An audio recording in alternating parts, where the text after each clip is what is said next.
ชีวิตครอบครัวเป็นจังไดคะตอนนี้พ่อแม่นี่บ่ต้องห่วงเลย แม่เขาเป็นคนที่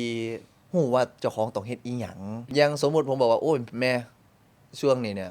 ละครมันบ่ค่อยมีแล้วเด้อแล้วอีหยังมันก็สิมันบ่เป็นหยังเพราะว่าเฮาก็มีเงินเก็บของเฮาอยู่แม่ก็บอกโอ๊ย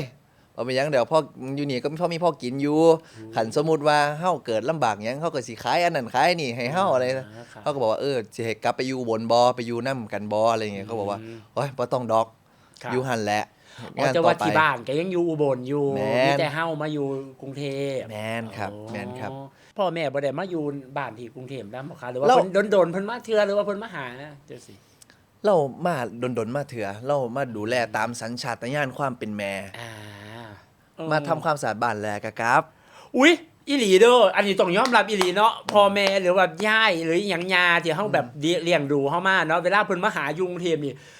เฮือนแป้นแปน เมื่อนเฮือนสะอาดแทบบ่มีฝุ่นน่ะจะเฮาอยู่น่ะหกอายะอยู่ แม่น แต่ว่าอันนี้เพราะเพิ่นมาจังซี่ปุ๊บอุ๊ยเฮือนกลับเฮากลับมาจากเฮ็ดงานเนาะกลับมาอุ๊ยเฮือนกูบ่นี่สูคือสะอาดแท้